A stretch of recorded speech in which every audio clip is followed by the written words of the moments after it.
Fade in. I need a username. And I have a great one. Little Kid Lover. That way people will know exactly where my priorities are at. By the way, he gave me permission to touch him. I don't like them putting chemicals in the water that turn the friggin' frogs gay. How dare you? Put a chick in it, make her gay. I love nothing more than to be dragged out at every fucking conceivable opportunity so you can fucking current day us. This is the first time that we see a woman, and the first time that we see a black woman in this area and this world. But Mrs. Kennedy, Bambi's a baby deer. Baby deer, put a chick in it, make her gay. And the kids used to come up and reach in the pool and rub my leg down so it was straight, and then watch the hair come back up again. I learned about roaches. I learned about kids jumping on my lap. No, God! The power of one! And if you have a problem with that, come fight me. Physically. Bitch. Has anyone taken the power of two? If you don't like it, don't watch it. Peace! The power of many. It counts as a disability where a video game like Elden Ring is concerned if you have a kid. You have a 2-year-old, you're trying to play Elden Ring, you can't pause. That is a situational disability that you have. You think that I'm retarded? Sexism in gaming. No! God, please, no! No! No! No! No trial, no nothing. The games industry is diverse naturally.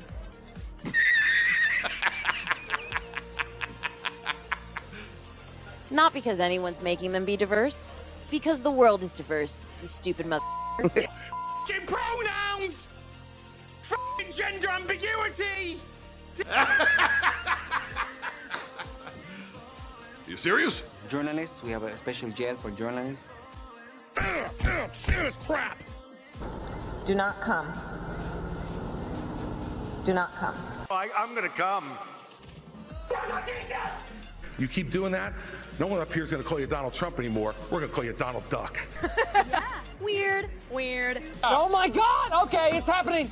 Everybody stay calm. What's the Everybody procedure, stay calm. everyone? What's the procedure? Stay calm. Oh, you know it, lad. You know that Hassan Piker? I'm coming to kill you in Los Angeles at your house. Or in the ring. No, in real life.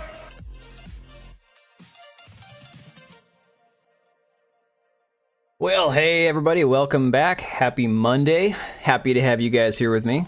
It's kind of a crazy day. I didn't realize that the game Black Myth Wukong was actually coming out today, like tonight. I thought it was coming out like midnight tomorrow. So apparently the game is out there and people are buying it up, playing it like crazy. So we're going to go over this a little bit. We're going to go over some of the insanity around Black Myth Wukong. And of course, the fact that the games media is absolutely losing their mind is absolutely hilarious. These people are just completely insane. Like, they're clawing tooth and nail to try to figure out a way to derail this game's success, and it's not happening. So, I do have a poll going right now to see if anybody thinks I should actually buy the game. I was thinking about it. The problem is, to justify spending the money on a game, I have to be live streaming it, really, if I'm maybe paying full price, and it has to be something people actually want to watch me play, and so I'm going to kind of go with the poll tonight, see how things go. If enough people say yes, I'm just going to go ahead and bite the bullet and purchase the game. So, that being said, we're going to get into some of these articles. Just real quick, not like a sponsored thing or anything. Just make sure if you are going to get a copy of the game, check out my link for Instant Gaming. It'll save you a few bucks. The giveaway is still going for another 12 days, so you can get in on that. That's linked down below. And if you're in the need for a PC, check out Meta PCs. I have somebody who actually purchased through my link for the first time, so massive thank you guys for supporting the channel. It is awesome to have you guys out here actually supporting me. It feels good to actually have audience that wants to support the channel. It's a nice feeling. So that being said, let's go ahead and get into this first article. I will go full screen so you guys can actually read along, and we will cut the music because that's kind of annoying. Not gonna lie.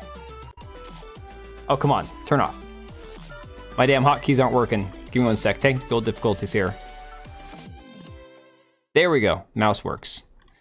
All right, so I was noticing when I was checking out the player count on Steam, because I was like, wait a second, I didn't realize this game was coming out yet. These articles were still going as of today. One of them being from PC Gamer, talking about these weird or strange guidelines that Game Science had for Black Myth Wukong and the essentially the rules for people who have keys for the game that are content creators, streamers that were gifted copies of the game essentially to promote the release of Black Myth Wukong. And so this article from PC Gamer who gave it a not so favorable review, if some of you guys didn't catch that, says Black Myth Wukong has some bonkers streamer guidelines about not using the game to spread, quote, feminist propaganda or discuss anything about China. And then, of course, they say monkey business here in the tagline. So, of course, this shouldn't surprise anybody that China doesn't want people talking about, certain things related to the COOF or lockdowns or whatever. It's not necessarily like, it's kind of like how every country has some taboo topic that you don't really want to talk about.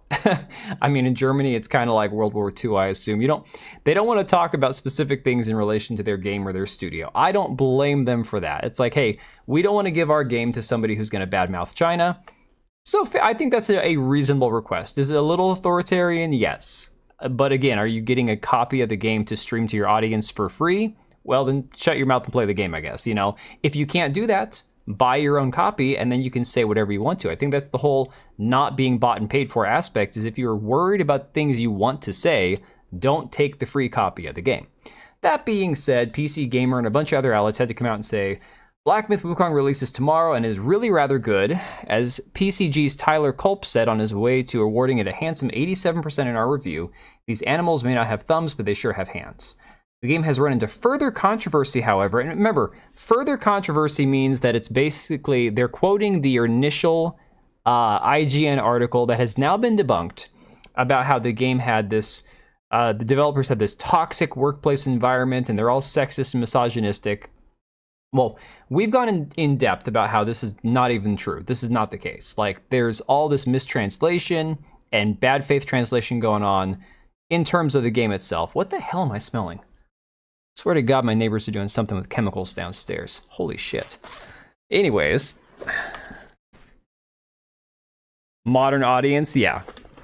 Yeah, well, again, the modern audience is who IGN and PC Gamer are the ones that they're courting the modern audience. This audience that doesn't exist, and we'll get to that in a minute. Yeah, my freaking neighbors have like paint thinner or nail polish remover or some shit they got on their back porch right now. It's just like wafting up here. I hate my downstairs neighbors. I know you shouldn't say you hate people, but they're like the worst people ever without getting into too much detail. And they won't freaking leave. Like, they've been there for like 4 years. Absolutely like horrible people.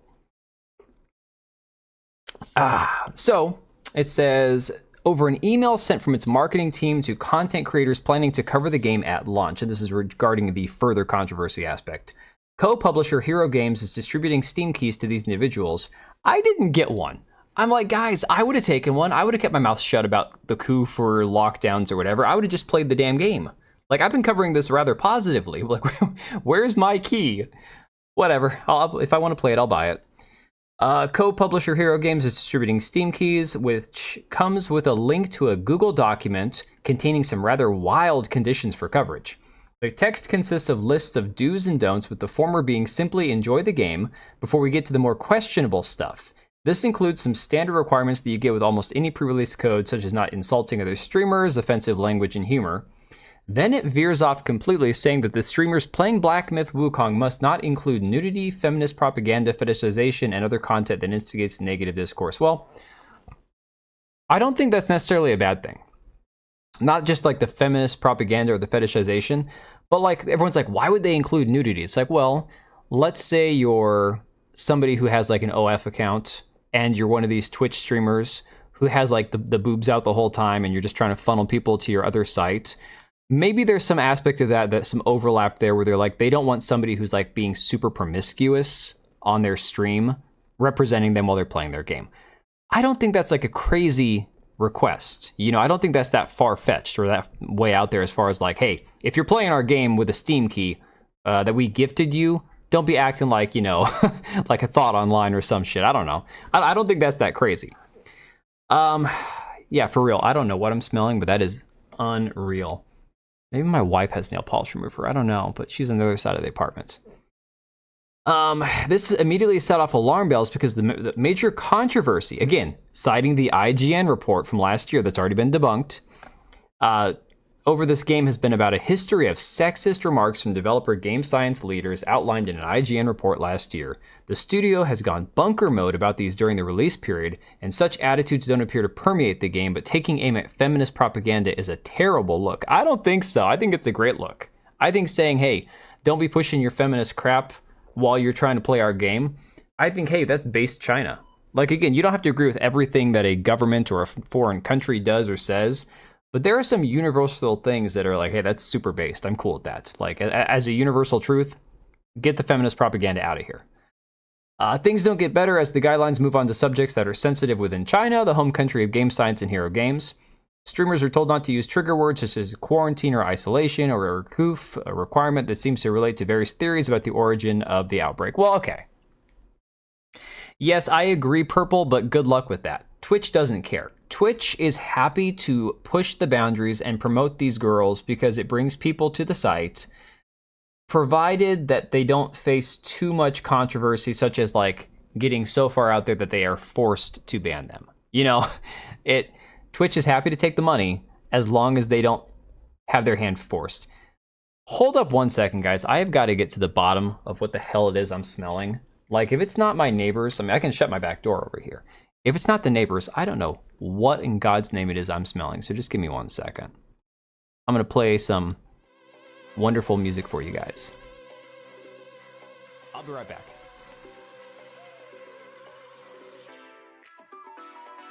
Sorry, I have no idea what that was. That sounded terrible. Be right back.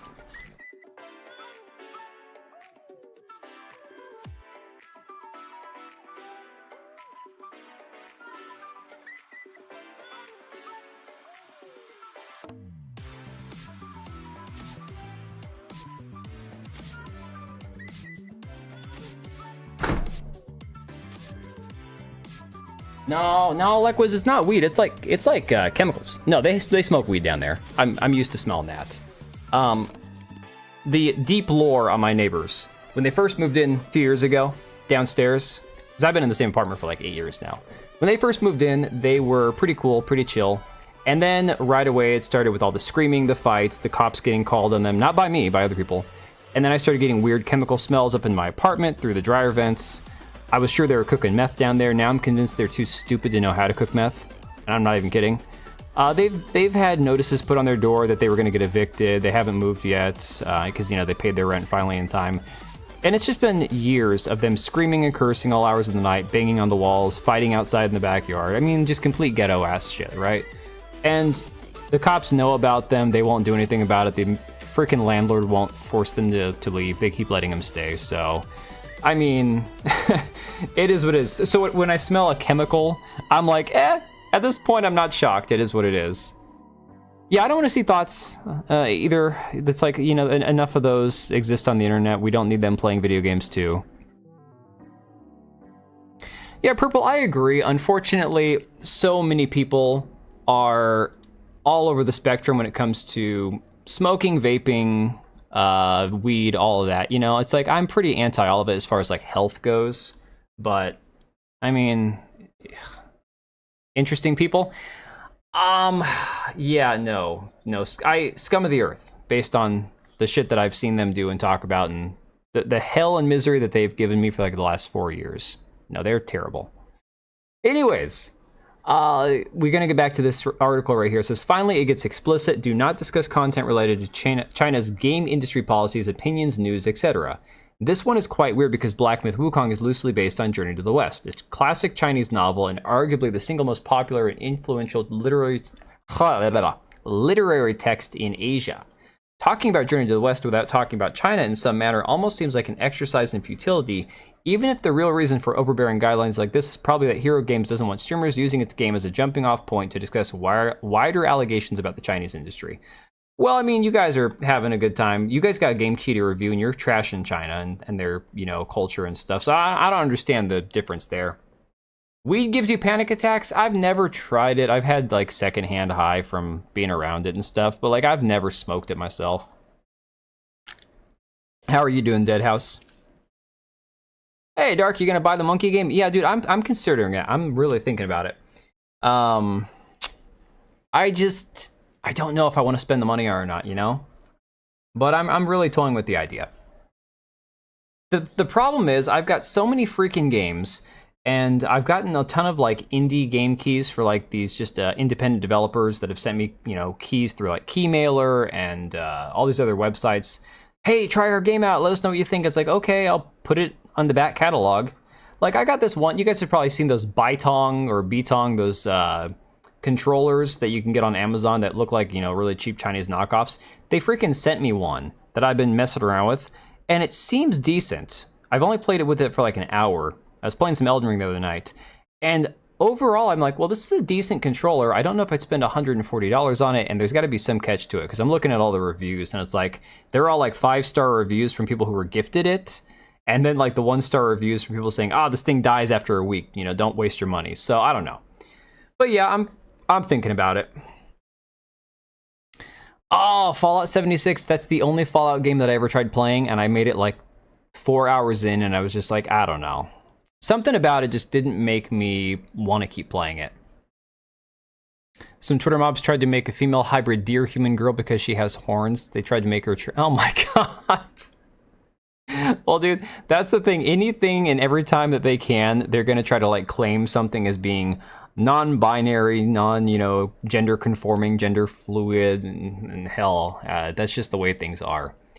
So yeah, we got into this PC Gamer thing, talking about how strange the guidelines were for Wukong and all that. And then of course the Gamer, which is like the absolute worst website, they're up there with like Kotaku, had this article, and we'll go back to the full screen again so you guys can actually see it, saying Black Myth Wukong's PR strategy of silence has failed.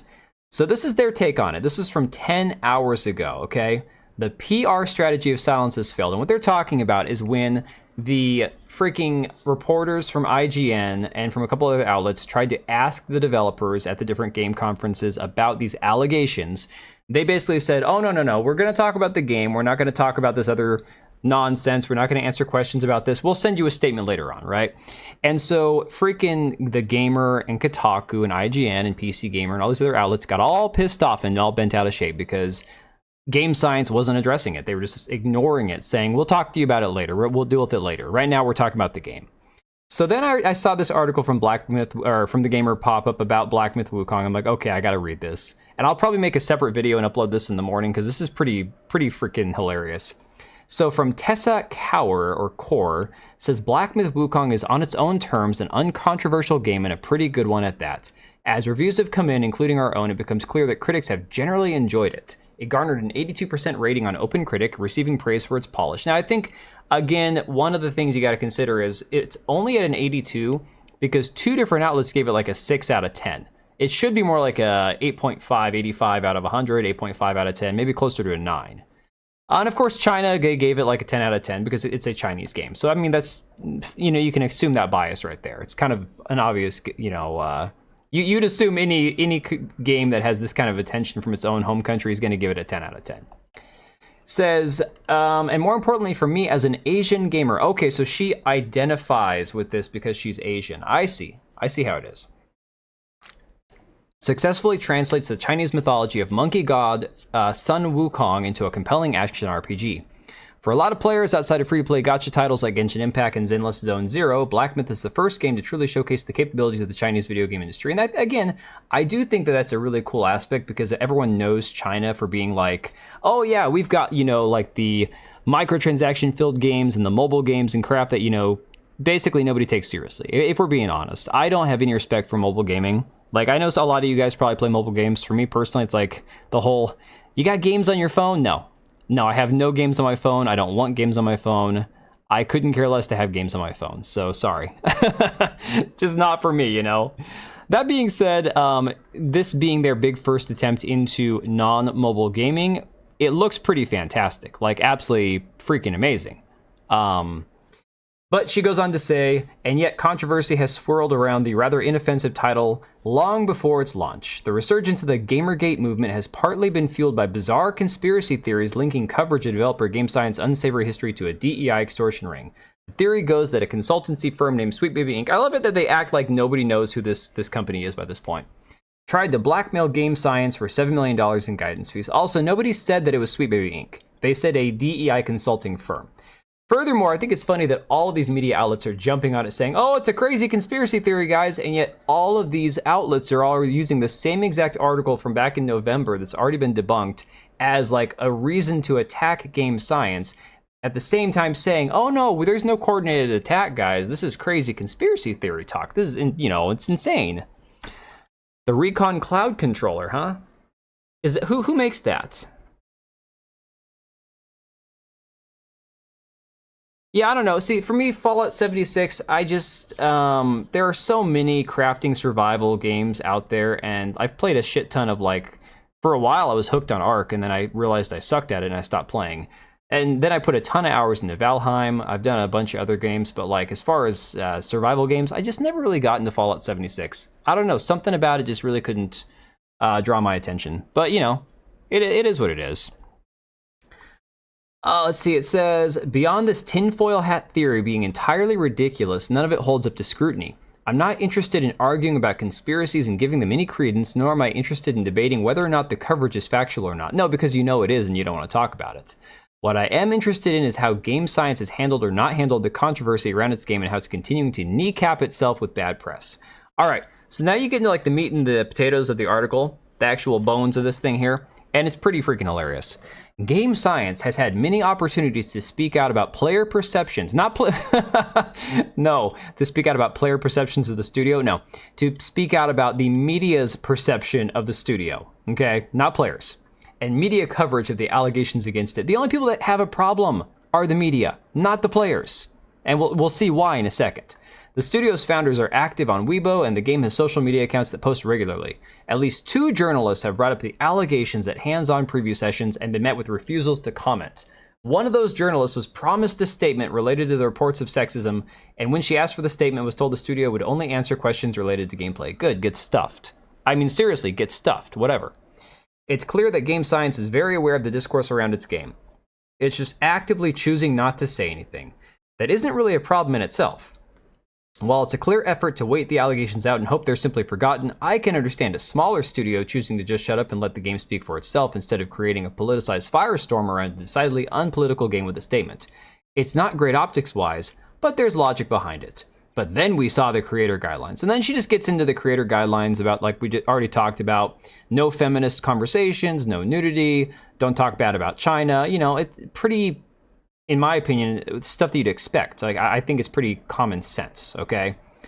And then, of course, she has to add her own little 2 cents to it, saying, despite pretty much everyone assuming the document was made by some bored gamer trying to stir up some, more discourse for fun, multiple outlets and creators have now confirmed that the guidelines are real and sent by the studio's marketing partner, Hero Games.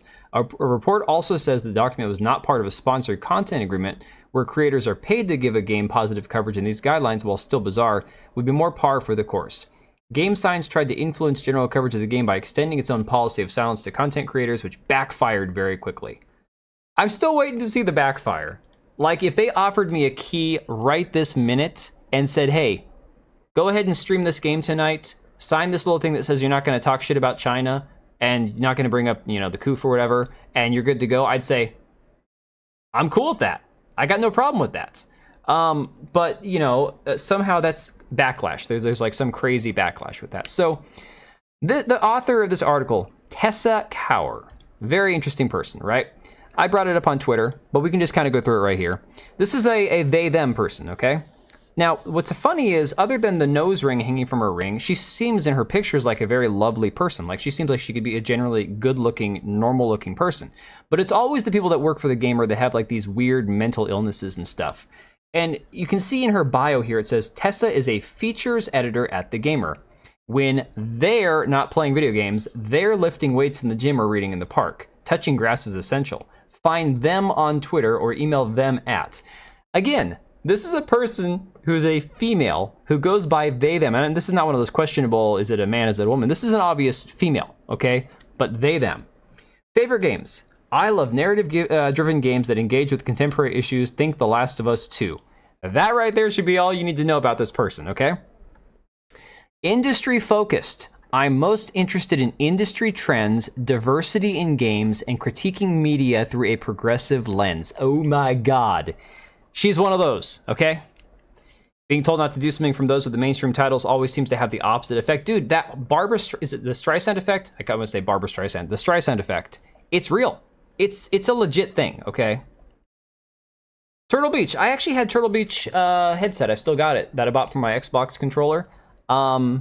Not the best headset in the world, but it still works great. My kid uses it when he's playing on the Xbox. Yeah, thanks, Full Metal. Appreciate it. You know, honestly, the channel has changed so much, and I'm still not done tweaking it and revising it and trying to figure out what to do.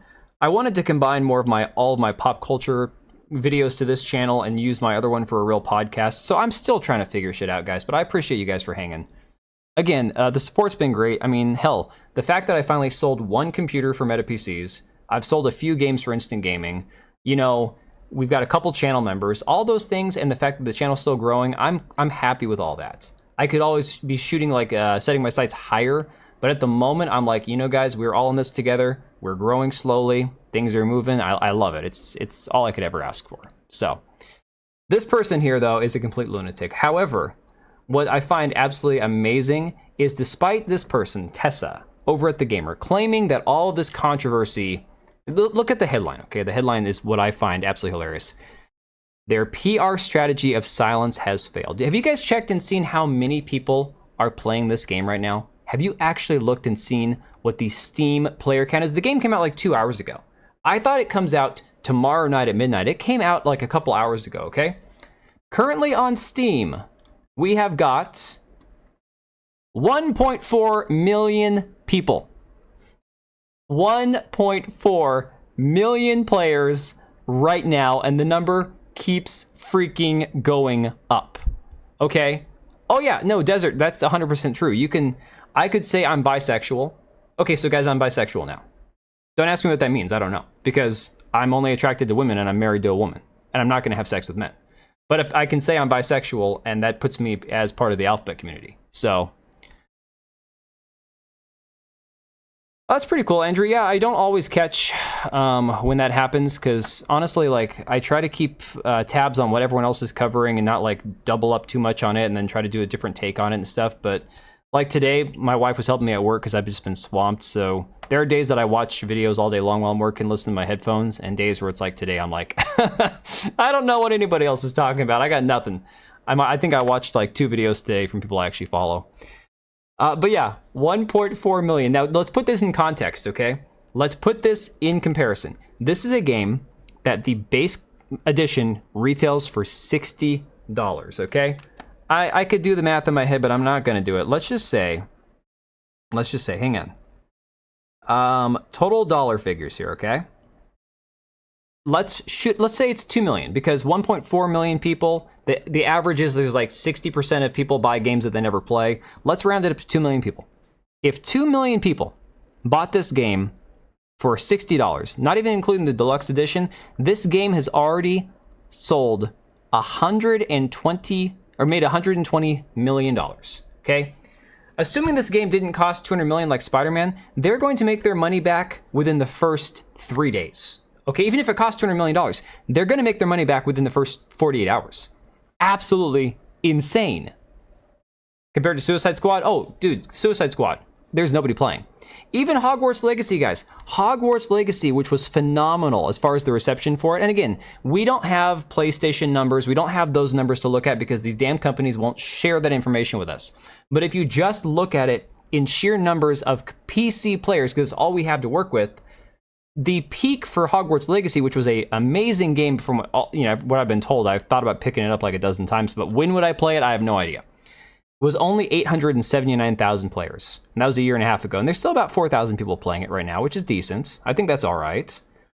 But yeah, 1.4 million. It's going to shoot up to 1.5. We're already up to 1,423,000. Bisexual is not enough? But what? Hang on, being pansexual, that just means you'll basically do anything, right? Hey, I was thinking about putting something back in my ears. I haven't had my ears pierced for about 8 years. I kind of miss it, to be honest. Compare that to Suicide Squad. Okay, so let's I'll just grab a tab. It might take me a second. Let me find Suicide Squad's numbers. All right, let's see. Okay, here you go. You want to know exactly how many people are playing it? Check it out. Right now, we got 74 players. 74. For a game that is right now on Xbox on sale for $30. I got a copy for free through Amazon on Prime Day, and I was going to mess around with it. I was going to look at it because of the whole transgender, lesbian, gender-swapped Freeze character. I was like, screw it. I'll check out the game, see how bad it really is. And then I looked and it was like 120 gigabytes to download, and I'm like, screw it. All-time peak is 13,500. 13,459. If you compare that to what we've got here, it's already destroyed the all-time peak. The best that Suicide Squad ever had on Steam was under 14,000, okay? Under. Yeah, Deadhouse. These, So Li Feng, game developed in China might only cost 1/4 of that in the US. Okay, well, there you go. That's something good to know. Last time you looked, it was 2K. Yeah, dude, honestly, the player count, the player base for Suicide Squad has diminished. You go back a month, the peak a month ago was 572. You go back 3 months, the peak was about 665. 6 months, this is your all-time peak right here. No, sorry, not your all-time peak. This was like the beginning of April. I think there was a content drop right there. And then you go back to the beginning is when you have that at launch 13,459. Now, here's what's gonna be crazy. This number, as we go overnight, because it's, again, I think these numbers are global, right? So I think this number is gonna get higher. Because people like me, who didn't plan on buying the game tonight, didn't plan on playing it tonight, are going to pick it up tomorrow. And like I said, I'm probably going to do an extra live stream and stream it tomorrow and then back on streaming it on Friday as well. So, honest to God, I could see this hitting a peak of 2 million concurrent players. 100 times more for the all-time peak. Dude, for real. Absolutely bonkers. So you got Grums here saying, Black Myth Wukong within mere hours garnered over 1.2 million players, and again, it's up by 200,000 people, beating the all-time records of Elden Ring, Baldur's Gate 3, and Cyberpunk 2077. It's already the 6th highest played game in Steam history and still climbing, likely to beat DOTA 2 next. A great victory for a base game despite all the Western press trying to smear the studio. And let me see here. Yeah, you can see the top records right here. PUBG Battlegrounds had peak players of 3.2 million. Palworld had 2.1. Oh, this game's going to crush Palworld, guys. Look, Palworld was fun. I played it for about a week. And then I was like, okay, it's like Baby Ark or Baby Valheim or Baby whatever. It just didn't seem very, I don't know. It wasn't my thing. Counter-Strike 2, ton of players, 1.8 million. Lost Ark, 1.3 million. Dota 2, almost 1.3 million. Elden Ring peaked at 952,000 concurrent players. Now, the thing about Elden Ring is the game is so good that you can still consistently see like high player numbers playing concurrently at the same time. New World, which I actually played a little bit after it went on sale, not even 1 million. Banana. Oh my god, the Banana game. That game's a scam. Absolutely hilarious. Cost a couple $100 million? Yeah. Oh, we're talking Suicide Squad cost over 200 million as far as I know based on the numbers. Avera was playing Stellar Blade. I don't care, Purple. You know, I'll just I'll probably mod up a few extra people. If anybody's in the chat, I'll just say, hey, start banning them. My channel is substantially smaller than Vera's, so I'm not too worried about it. If I started getting botted, it's not the end of the world, whatever. You know, it's a live stream. I can always hit end stream and come back a different day.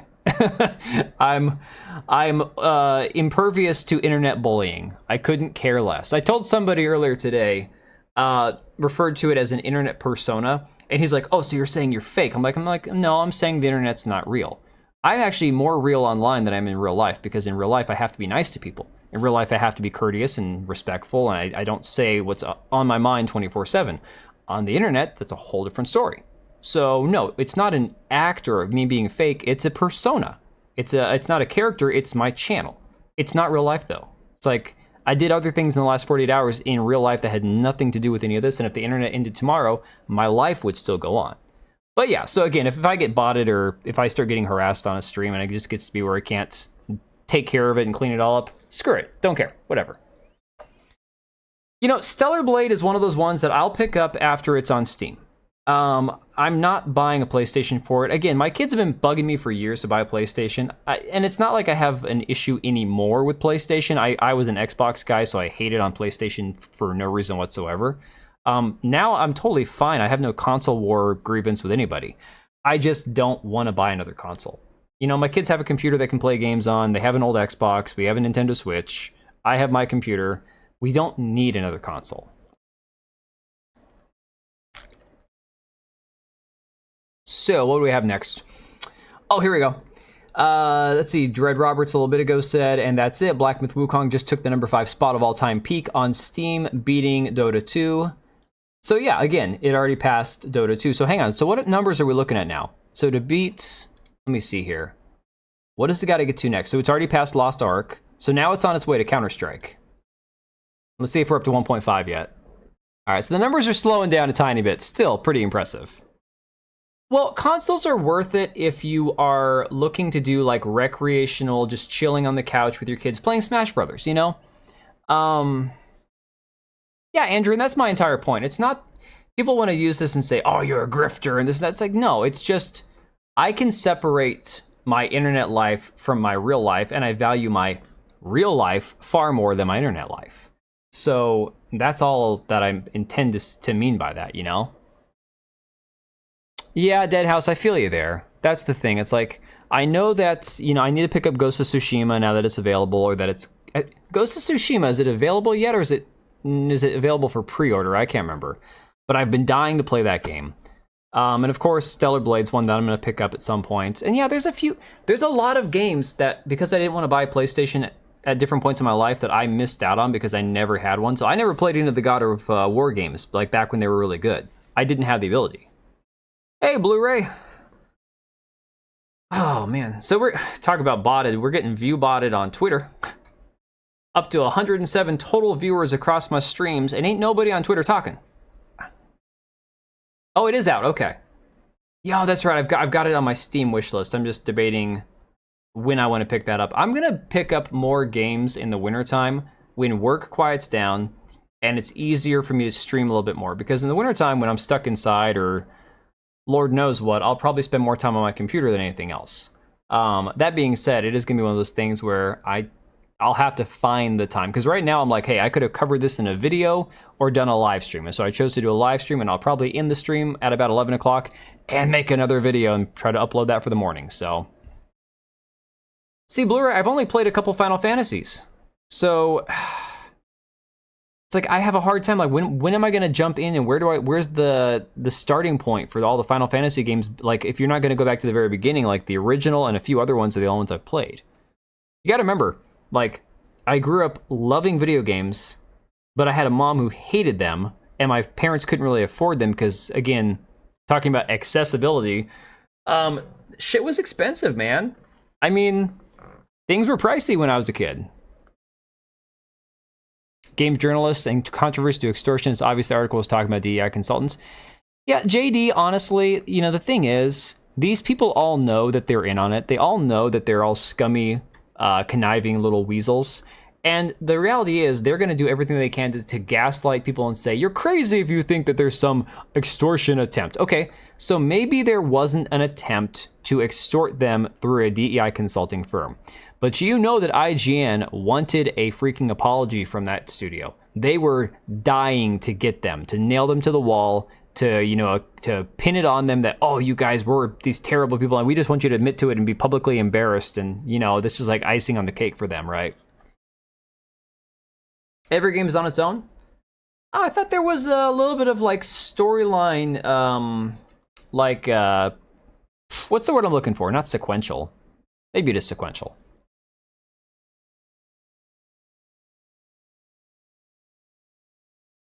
Yeah, Dark, I mean, that's the thing. It's like, you know, you've known me for years now. You know that I used to shit all over like PlayStation. Now I don't care. I realized a couple years ago how stupid that all was. And ironically, it was around the time that I built a computer. I'm like, oh yeah, the console wars are just kind of retarded. Like, there's no reason to even care. So now it's more a matter of like finding the time. Like, if I'm going to spend the time playing a game, like I've been playing through Shadow of the Erdtree, checking out First Descendant, and of course, there's other games I need to check out, a few that I need to get back to.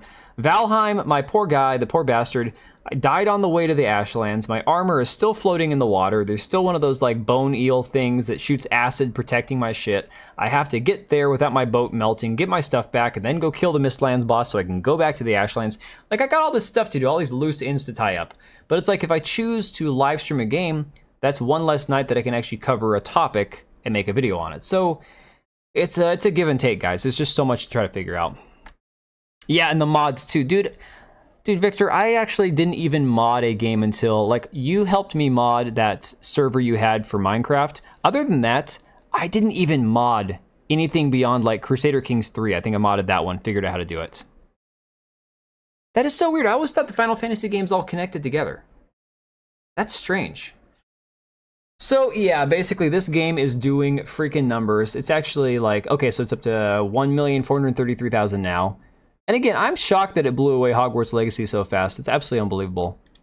Now, if you want to talk about a game that's not going to do numbers, which ironically, if you want to compare this, Mortal Kombat 1, because they just released this trailer for this gender-swapped Cyrax and Sector. Like OG retro games, consider starting with Final Fantasy IV. Personal favorite will always be... My personal favorite's the first one, because that's the one that I played through a couple times. So it's tough. I mean, if we're talking like, what's the best game? I would be the worst person to ask, because a lot of it for me is based on nostalgia. You want to know one of the best games I've ever played? One of the best games I've ever played, and still think is in like top 5 games of all time, is Super Mario World. That game is damn near perfect, and it's aged beautifully. I knew you meant fave. Stuff carries over like monsters and some character names, but each game is its own separate world. Huh. Hey, Geth. Yeah, this character, this face, I don't know what they were thinking with this. Now, you guys are going to have to help me out. Because when I was really young, you got to remember, I was a small child when the first Mortal Kombat game came out. I would sneak over to the video game store, and I would just play this game at the store and not tell my mom I was playing it because she would never let this game into my house. So as I got older, I got into like other arcade fighting games, played a lot of Soul Calibur, never really went back to Mortal Kombat. So I don't know anything like outside of watching a few of the movies. I know nothing about the backstory of these characters. And yet this Cyrax thing is like the weirdest shit ever because they took a character who was a cyborg and for what I've read had their soul imbued into the mechanical body and decided it'd be a good idea for Mortal Kombat 1 to, again, I don't think race swap because it sounds like Cyrax had been turned black beforehand anyways, but to make it a strong, independent whammon and stick her in like a power armor suit. Like, what the hell is that? Actually, Oblivion, I got started right at 9:30. I'm shocked because I was running behind. Yeah, I wasn't planning on buying this game and streaming it tonight. I didn't even know it was coming out. I was talking about maybe streaming it tomorrow. Oh, Soul Calibur is so good. I only played a couple of them. My favorite was 2 because I had the GameCube, and so it had the version that had Link. Yeah, so my brother and I, here's how crazy we were, okay? So my brother and I would play Soul Calibur 2 after work like every single day for like months on end. We got so good at it that one night we were cooking dinner, and I was like 17 at the time.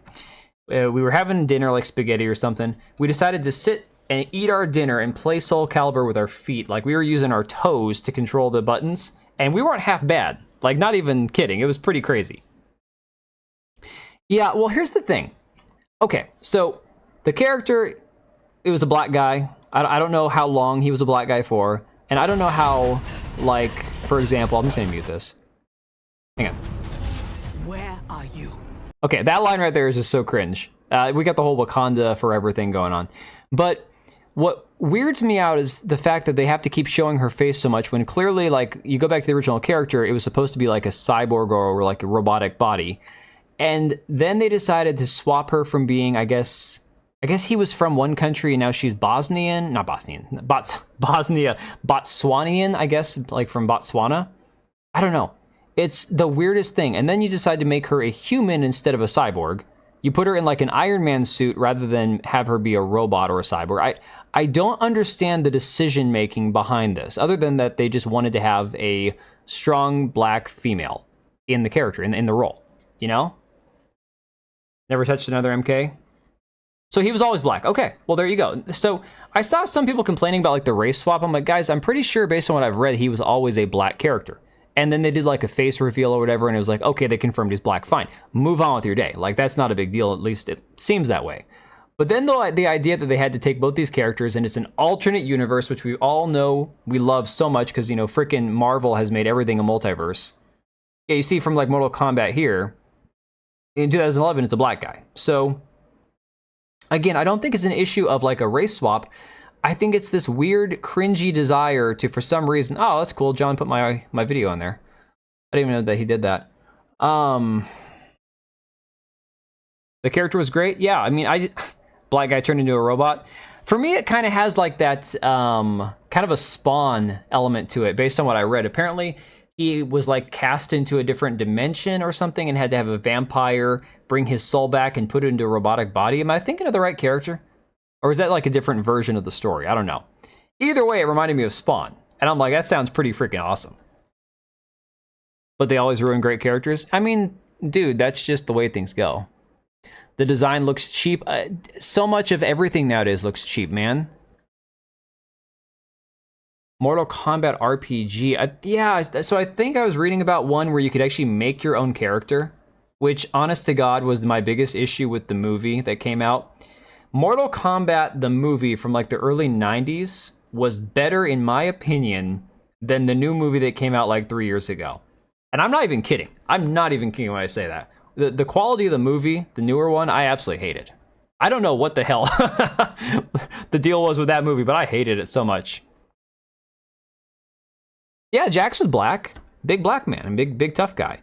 I mean, again, the idea that video games haven't always been diverse or that people have been fighting against diversity is asinine. Like, we've always had different ethnicities and stuff represented in games, and different female... You know, the thing about Mortal Kombat that cracks me up is I remember growing up, even though I didn't get to play many of these games, the characters were always buff, masculine, feminine, The women were very sexy. They had like the skimpy outfits on. The guys looked really tough, and none of these like weird soy boy kind of things. Now it's like they're trying to make all the female characters ugly. They're trying to tone down the sexuality. The gore is still there, although some of it looks pretty stupid. If you love Jax, you're not racist. There you go. That's the way it works. Yeah, Mortal Kombat's still around, but I don't understand like who's still playing it. Yeah, I was never big into Tekken. I had one of the Tekken games on an old Sega that we had, but Oblivion, the new movies, there's some fun parts. The new Mortal Kombat has some cool parts in it, but in general, I think the movie is pretty much just kind of ass. Really weak. So what they decided to do is they created this character to be the main character, the protagonist, essentially doing what we're talking about, like we have an RPG where you can create your own character. So the main character of the movie was not a character from Mortal Kombat, but a stand-in for the audience, if you will. So it's like, this is your character you can relate to because he's not a character from Mortal Kombat. And then they didn't have to like take sides and have like, you know, have one person be the main character of the movie, which I think was a massive mistake.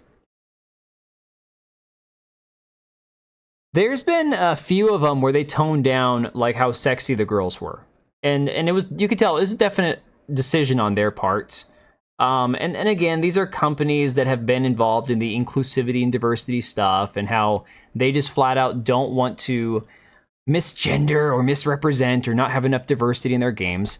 And again, to be fair about the Steam numbers, again, talking about Steam numbers, I covered in my video that came out this morning, Warner Brothers is thinking about getting out of the video game industry altogether. And that's a rumor that's going around, so it's alleged, but it seems rather plausible, given the fact that they have spent so much money on so much random shit over the last 10 years, and now David Zaslav is like, okay guys, enough spending, we can't afford to do any of this. I mean, hell, he slashed the Batgirl movie, and what's really funny is Michael Keaton just came out today and said, oh yeah, I didn't care about the Batgirl movie getting cut, I got my paycheck, so I'm happy.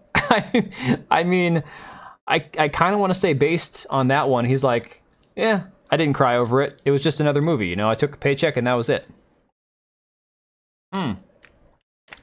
Sub-Zero, I was a Scorpion guy. I think between the two of them, I always preferred Scorpion. But again, that's just, you know, two sides of the same coin, really. Sub-Zero and Scorpion are really what I think sold the Mortal Kombat series back when I was a kid. 9 was the last sexy one.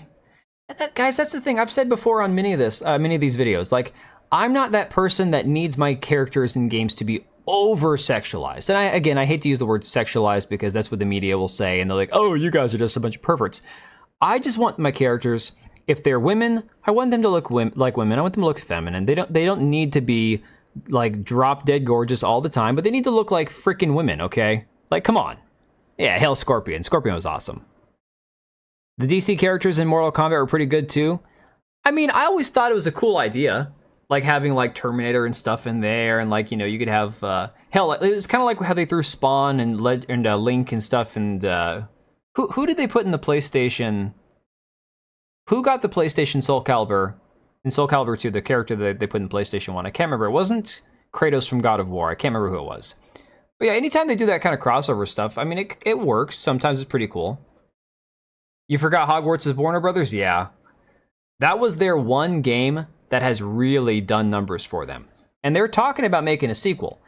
And again, the article I was reading from, I don't think it was Screen Rant, it might have been a different website, I can't remember this morning, was essentially saying that they might use Hogwarts Legacy as their way of getting out like gracefully. Because again, if they could release one more game, make a lot of money, and then sell off the studio, sell off whatever, and then exit gaming altogether, I mean, it'll ease the blow. It'll ease the pain of leaving the industry. Ooh, Vader in Soul Calibur 4. I forgot about that.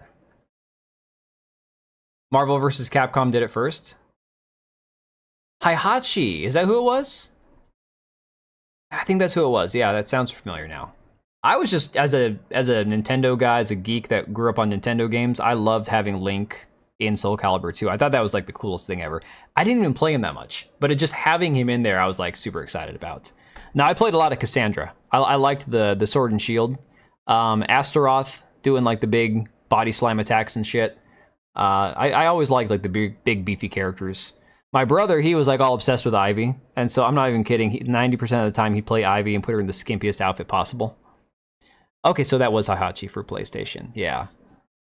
Speaking of Skimpy, I don't know if you guys have seen this. First Descendant has added a new sniper character named Haley, and she's pretty all right as far as things go.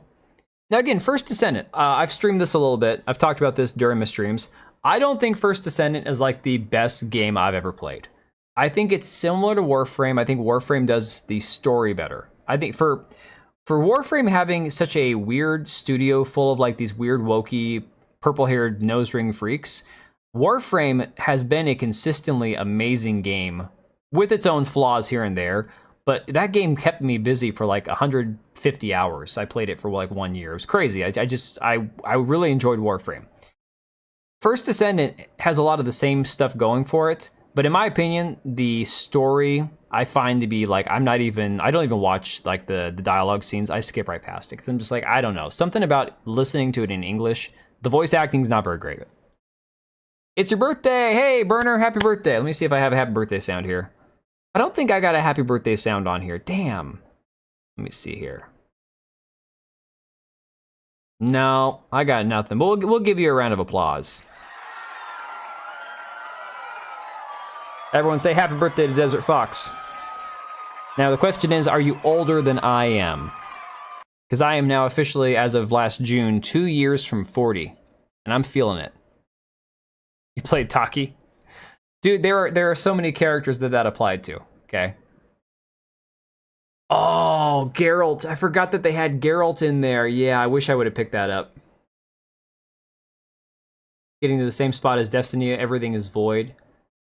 Yeah, you know, Blu-ray, I haven't touched Warframe for a while. A couple of updates ago, I played a little bit of the updates. And again, I thought the story was pretty decent. That Void one, though, was really weird. The one where you bring Lotus back from being evil, and then you get to customize her. That was pretty cool. Once she comes back, you can actually customize her color schemes and stuff. That was pretty awesome. Oh yeah, 45. You got me beat by 7 years, man.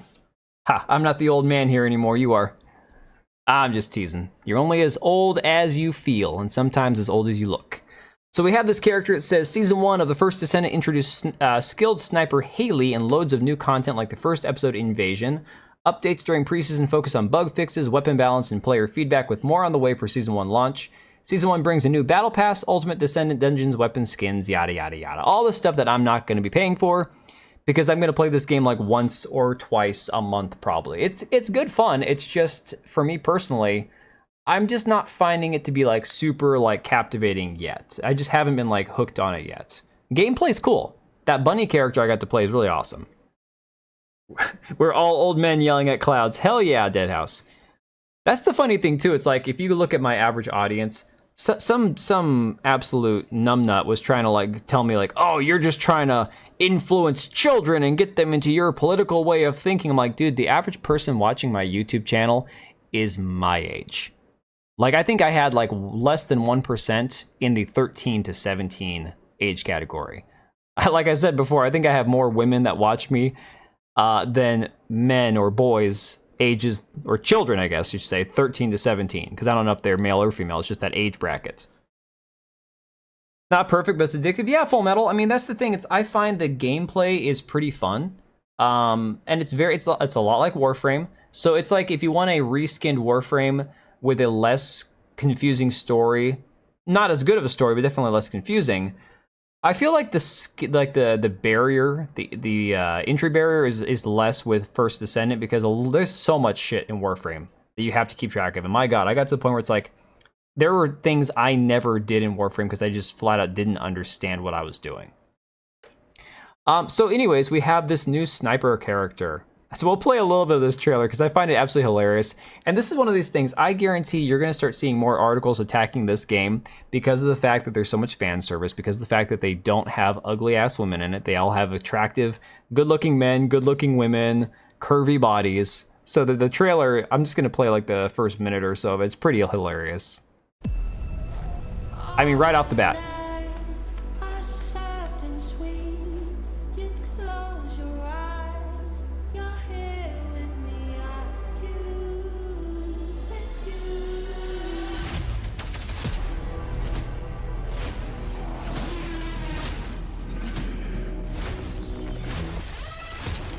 One thing I will say about the game, though, it's more gun-oriented than Warframe. One thing I'll say about the game is it's not as easy as I thought it was going to be. So I was playing through it last time on stream on Friday night, and there were missions where I thought I could run through them myself, and I actually had a lot of difficulty, so I actually had to have people help me out. So not necessarily like easier than Warframe, just definitely, I think, a little bit simpler to play.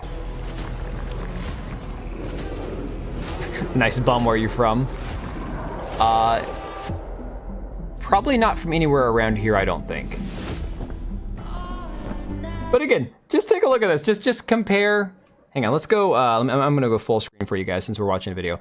Just look at the faces on the characters in comparison to anything being put out by freaking modern gaming. The modern gaming. Again, let's go back to. Hang on, before I finish playing this, let me do this. Hang on. Well, we'll finish this and then I'll make my points.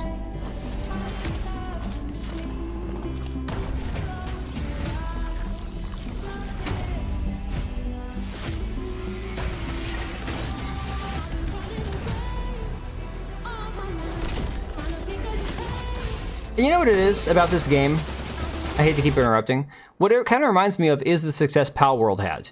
You give players something that's just plain old dumb fun, that looks good, that's aesthetically pleasing, whether it's the environments, the enemies, the gameplay, whatever, and people are going to naturally be drawn to it. Like, look, Palworld went on Game Pass. I never had to pay a dime for it. And there are plenty of other places I've seen that sell it pretty decently priced. Like, it's not an expensive game. So the reality is, the overall current state of the Western games industry, they just don't understand how to market a game to people who are actually going to play it and make them money.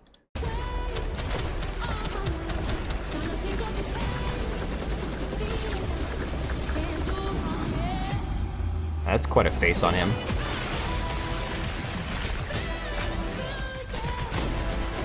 And another thing that occurred to me, this kind of reminds me with the cutscenes, like how Apex Legends tries to market themselves with all the different stories and cutscenes and all the character crap that nobody really cares about, but all of it looks like unicorn vomit, unicorn shit. It all looks like it's LGBT pride crap and stuff, and the reality is it all just kind of blends together, you know? You heard it's pretty grindy? Yeah, you know, it really is. It's one of those games that I think there are plenty of people who are willing to spend the money on the microtransactions to fast forward, if you will. But yeah, it's definitely a lot like Warframe in the fact that you have to grind certain parts and you might have to play through something 100 times to get the part you're looking for, kind of thing.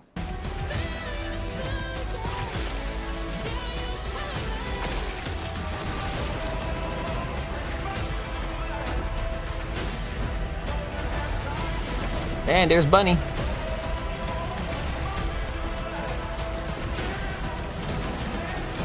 But again, you still have great graphics without them being the hyper realistic. Like, look, guys, when I played through Hellblade 2, for those of you who were actually here for that stream, the graphics were so hyper realistic that they looked weird, like the whole Uncanny Valley thing. And in the end, it just made everything look god awful, you know?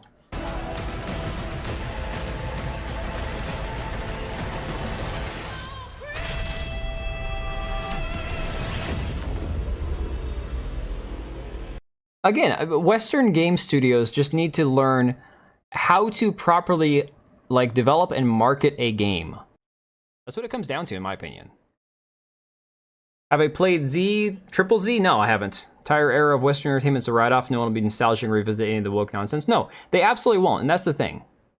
Yeah, dude, Purple, I hate cutscenes normally. Normally, I look at cutscenes and go, okay, I'm watching something that you're not going to see in the game. It's irrelevant. It doesn't matter, whatever. But just the way, something about the aesthetics and the way that they design them is actually really intriguing. The walking simulator, those bitches never. And Blu-ray, you're talking to somebody. I really enjoyed the first Hellblade game. When I played that last year, because I did like a Halloween stream, and so I played that in like 2 parts. I think I got it done in 2 nights. And yet, I really enjoyed it, and there were still plenty of times it was really quiet. There were a lot of like the psychological thriller horror elements to it and all that, but I had a really great time with that game. Monkey graphics are hyper realistic but look good. Well, I think there's a I hate to say that it's not just the problem with being hyper realistic. It's being hyper realistic and then trying to. I don't know the right way of saying it, so I'm just gonna leave it there. Western devs are filled with DEI women. Yeah. No, they're never gonna learn. All right, I'm just gonna go and end the poll. Let's see where we're at here.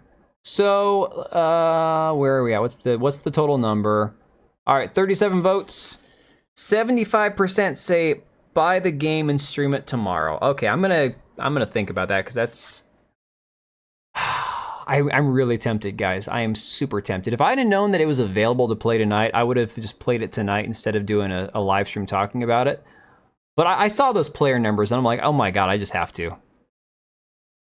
See, Deadhouse, I'm okay with that. I'm okay with people not liking the original game because maybe it's not for everybody. You know, if I didn't love Norse mythology so much, if I wasn't so hung up on a lot of what they get into in the game and the backstory, like you could listen to the lore as you were walking around.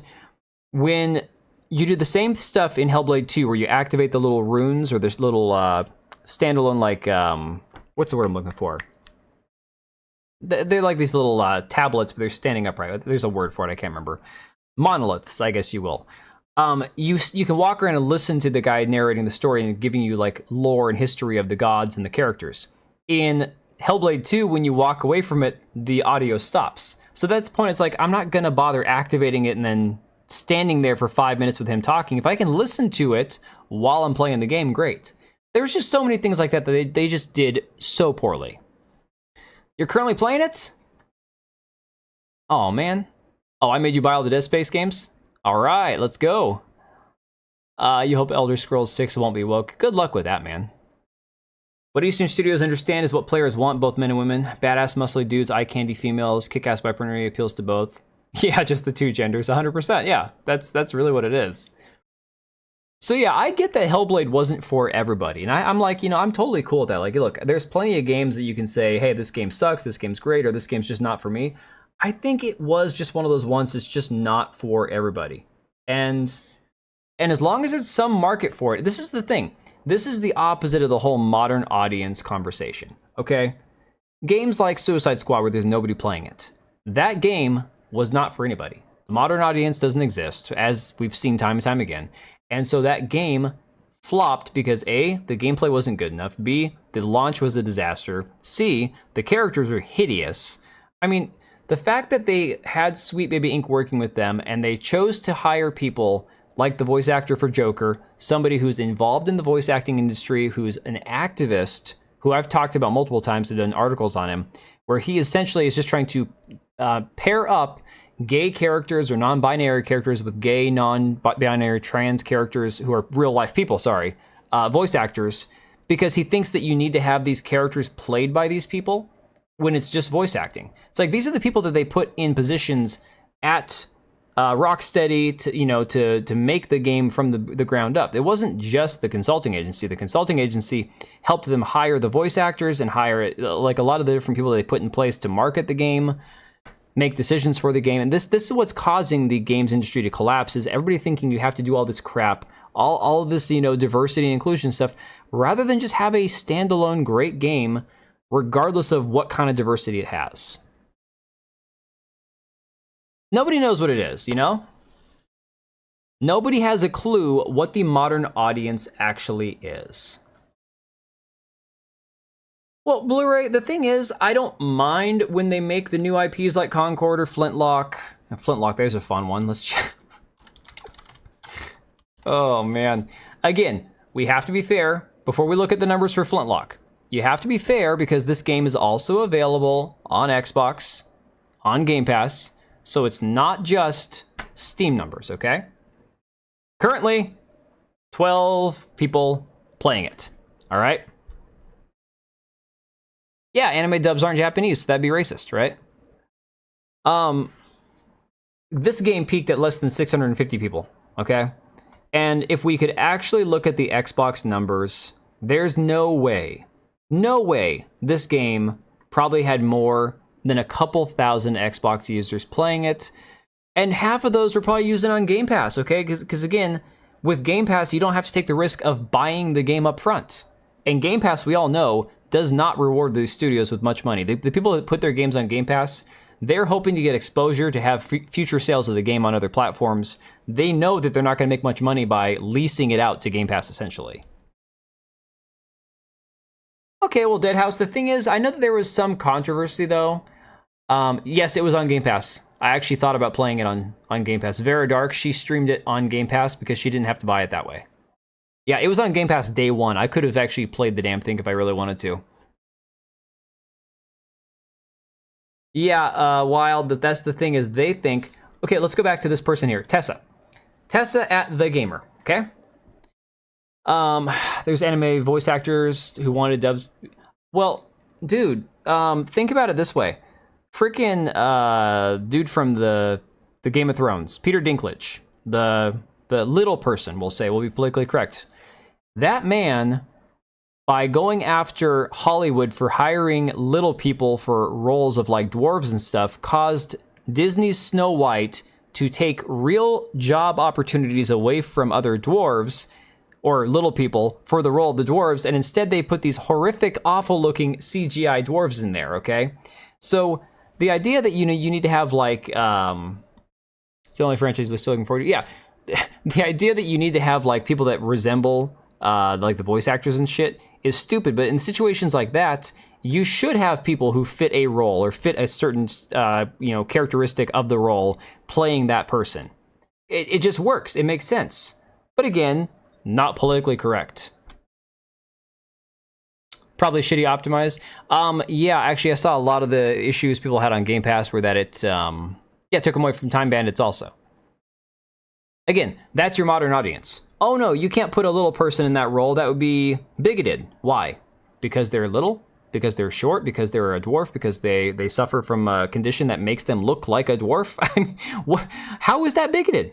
They fit the role. You know, it used to be that when they were casting movies, if they had an extra in a movie that they needed it to be a big fat woman with a certain color hair, they're like, hey, go find this woman. We need this extra. We need this woman that needs to be 400 pounds and hideous, and we need her for this role. Go get her. And they go hire that person based on those characteristics. I can't imagine Hollywood even does that anymore when it comes to casting. Because how do you cast based on gender? Well, everyone's got a different gender identity, you know? That's the problem with everything being progressive, is none of it makes any sense. And so you have people like this in the gaming industry covering these games whose industry focus is industry trends, diversity in games, and critiquing media through a progressive lens. What the hell does that even mean? What is a progressive lens? No men, no white people, no straight people? Like, is that it? Is that all it really means? They would probably race swap King James. Dude, they've race swapped everybody. Everybody at this point. You know, talk about, okay, while we're on the topic of modern audiences, I have this brought up here. It's not gaming, but it is pop culture and it is relevant given what we're talking about. The Acolyte Season 2, not happening. Not happening because the modern audience doesn't exist. Doesn't exist. There's no such thing as the modern audience, okay? It is completely fabricated in these people's minds because for some weird reason, somebody up high in some corporation, somebody in investment firms and stuff, somebody with like a hedge fund, they decided we're going to create this score to make people all these good little minions, and we're going to convince them that all these things that we say are a good thing, and then we're going to put this stuff into all of our products, and they're just going to magically gobble it up and love it. That's never happened, okay? Never happened.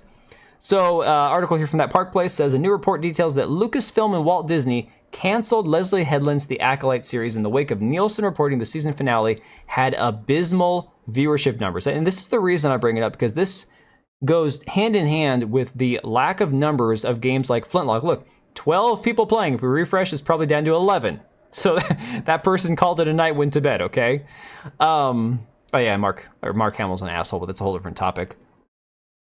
Says, from Deadline's Nelly Andreeva, the story of The Acolyte will not continue, with Lucasfilm opting not to proceed with the second season of the Star Wars offshoot starring Amandla Stenberg, who's another progressive a-hole. I mean, this woman, young girl, I should say, she's like 21.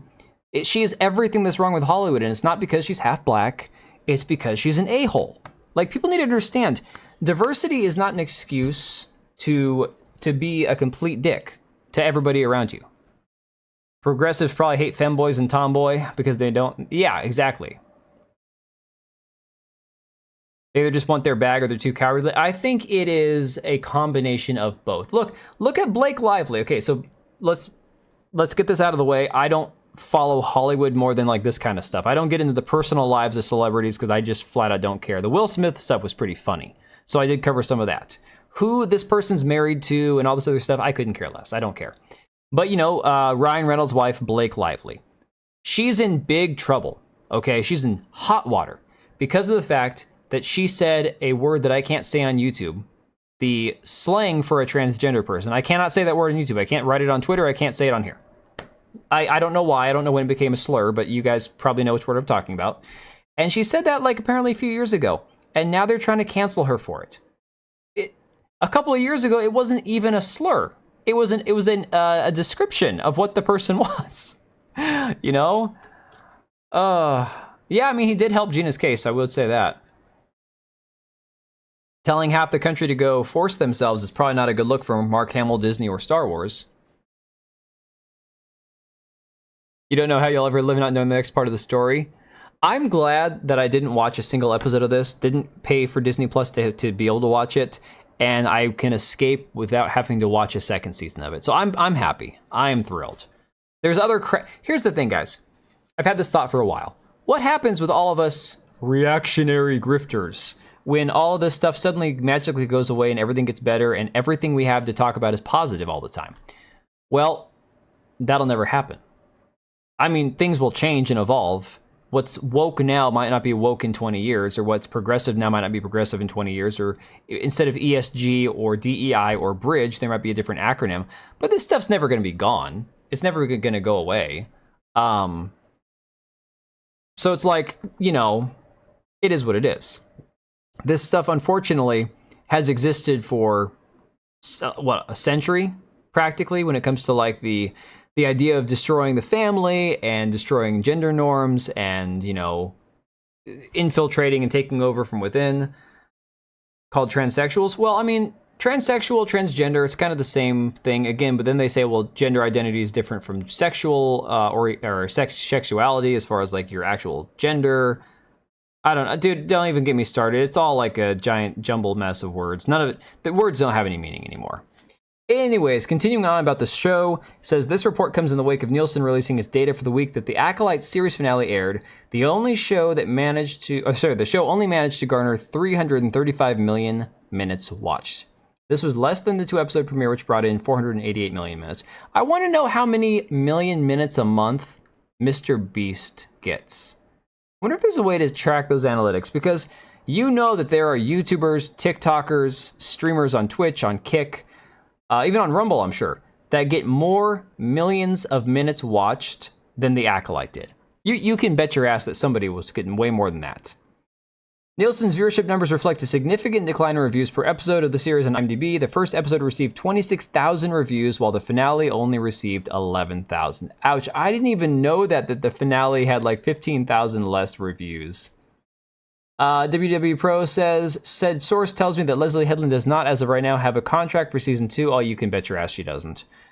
Said source tells me that following the finale of season 1 and the results that may have been coming in weeks ahead, the decision may have been coming in weeks ahead of the finale, that there are no current plans to develop a season 2.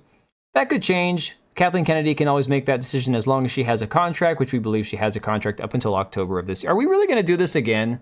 With the whole, you know, does she have a contract? Does she not? Is it getting renewed? Is it not? Look, I don't want to keep making videos or talking about Kathleen Kennedy in the future about whether or not she actually has a job. I just want to know why. Forget about for a second, like if she's going to get fired, when she's going to get fired, all that stuff. I just want to know why she hasn't been fired. That's it. I want to know how it's possible somebody like that still has their job. No, Oblithian, it's nothing like Star Wars. And to be honest, it was anti-Star Wars because the entire point of the Acolyte was to paint the Jedi as the villain. Just like we were seeing with everything else in the media, in gaming, in journalism. You paint the traditional good, upright, moral characters, the good virtues, the things that were once considered great, like being strong, healthy, attractive, successful, all those things.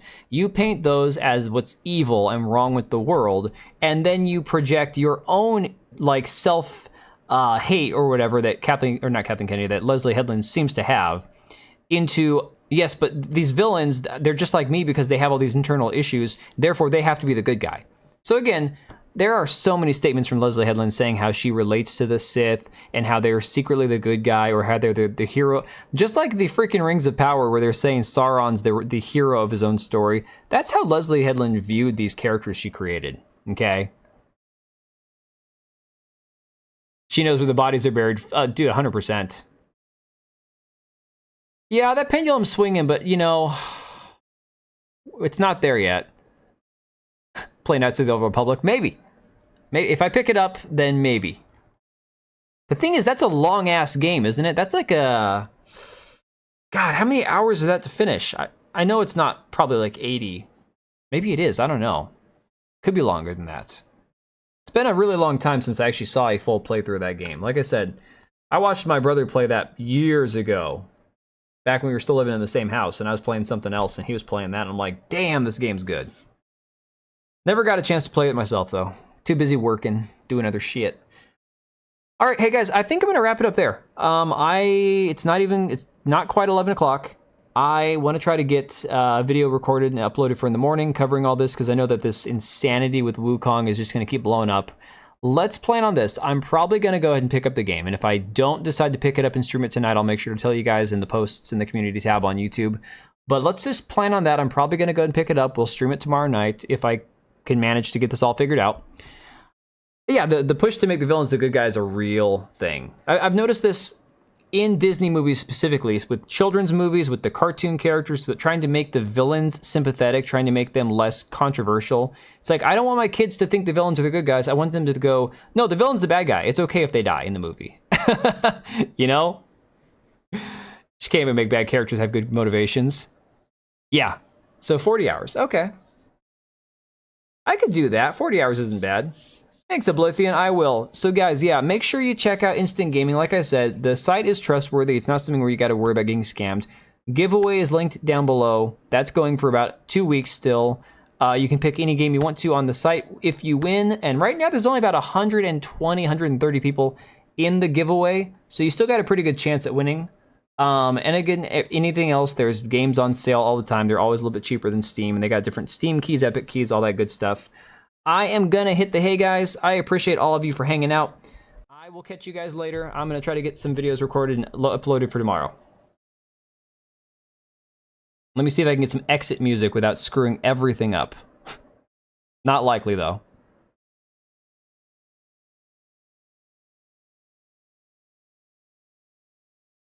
See, look at that. Nothing's playing. I fail at life.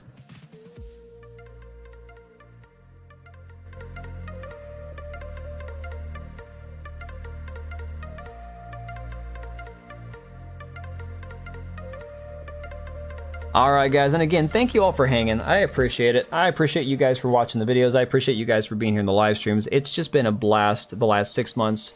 Having everything blow up all at once has been pretty unbelievably overwhelming, but I'm super honored, and I really appreciate you guys for being here.